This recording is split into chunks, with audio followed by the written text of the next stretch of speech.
আমরা দেখতে পাচ্ছি যে ছাত্রীদের সংখ্যা বাড়ছে, বিদ্যাঙ্গনে তারা বেশি বেশি করে পৌঁছে যাচ্ছে, যার ফলে পরীক্ষার্থীর সংখ্যাও বাড়ছে। আমরা তো এমনিও দেখতে পাচ্ছি যে ছেলেদের থেকে মেয়েরা বেশি সংখ্যায় পরীক্ষা দিচ্ছে এবং ক্রমাগত ছাত্রীদের মধ্যে পড়াশোনার প্রতি আগ্রহ বাড়ছে এবং বিভিন্ন সরকারি যে সমস্ত সাহায্য তারা পাচ্ছে পড়াশোনার জন্য সেটাতে আগ্রহ বেড়েছে, যার ফলে সংখ্যা বাড়ছে। এটাই খুব স্বাভাবিক।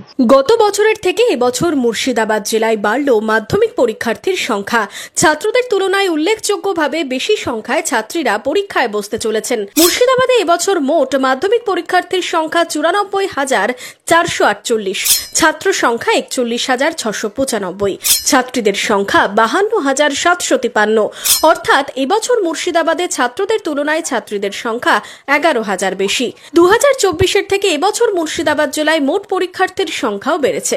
এবছর পরীক্ষার্থীর সংখ্যা বাড়ল 16,000। পরীক্ষার্থীদের মধ্যে ছাত্রীদের সংখ্যা বৃদ্ধি নিয়ে কি বলছেন শিক্ষক শিক্ষিকারা? স্কুল ছুট, বাল্যবিবাহ কি কমছে?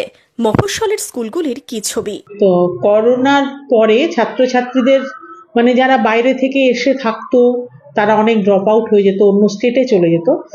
সেইটা একদম যে চলে গেছে তা নয়, একটু আমরা কাটিয়ে উঠতে পারছি স্বাভাবিকভাবে। ছাত্রছাত্রীরা পরীক্ষা অন্তত দিতে ক্লাসে তারা যে সবসময় আসতে পারছে তা নয়।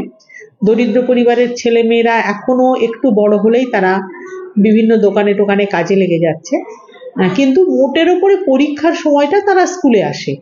সেই ধারাটা বজায় রেখেই তারা অন্তত এবার মাধ্যমিক পরীক্ষাটাও বসছে। এটা স্কুলগুলির পক্ষে ভালো লক্ষণ। এগিয়ে মেয়েরা, সচেতন হচ্ছে পরিবার, সুফল মিলছে সরকারি প্রকল্পের। পরীক্ষার্থীর সংখ্যা বৃদ্ধির কারণ ঠিক কি ব্যাখ্যা শিক্ষকের? এটা আমাদের কাছে একটা ভালো খবর, ভালো ইঙ্গিত বহন করে যে মেয়েরা এখন পড়াশোনার মধ্যে আছে এবং শিক্ষিত হচ্ছে, এবং মেয়েরা সেলফ রেসপেক্ট চায় এবং নিজেরাই যাতে নিজের পায়ে দাঁড়াতে পারে তার জন্য পড়াশোনাটা করছে। আগে যেমন পড়াশোনাটা ছেড়ে দিত, এবং গার্জিয়ানরাও কিন্তু অনেক বেশি সচেতন হয়েছে। আর বিশেষ করে সরকারের তো একটি প্রকল্প, কন্যাশ্রী প্রকল্প, এই প্রকল্পের জন্যও গার্জিয়ানরা মেয়েদের আর হয়তো মাধ্যমিক পরীক্ষার আগেই যে মেয়েদের পড়াশোনা ছাড়িয়ে দিত অভাবের দরুন, সেইটা কিন্তু আর অভিভাবকদের মধ্যে সেই ইয়েটা নেই, সেই প্রচেষ্টাটা নেই যে পড়াতেই চায় মেয়েদের। এবং আমিও মনে করি যে বিদ্যাসাগর যেটা নারী শিক্ষার প্রচলন করেছিলেন, যে নারীর শিক্ষা না হলে সমাজের উন্নতি হয় না, তাই সেই নারী শিক্ষার সেই প্রচলনটাই সেটাই আস্তে আস্তে চলে আসছে। এবং যত দিন যাবে তত যদি মহিলারা শিক্ষিত হয় তাতে সমাজের অনেক ক্ষেত্রে সমাজের উপকার হবে। 10ই ফেব্রুয়ারি থেকে শুরু হচ্ছে মাধ্যমিক পরীক্ষা, চলবে 22শে ফেব্রুয়ারি পর্যন্ত।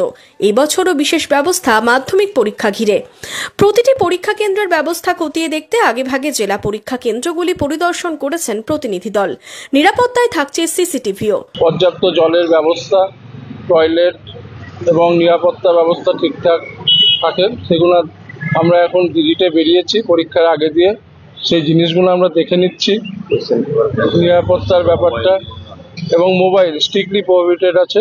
এমনকি যারা ইনভিজিলেটর পরীক্ষায় গার্ড দিবে, মাস্টারমশাই সদ্য, তাদেরও মোবাইল ব্যবহার করার উপর বাধা নিষেধ আছে। অন্যবার আমরা স্ট্রং রুমের কোশ্চেনটা সাপ্লিং করি, বিভিন্ন ঘরে ভাগ করে দিই, এবার সেটা হবে না।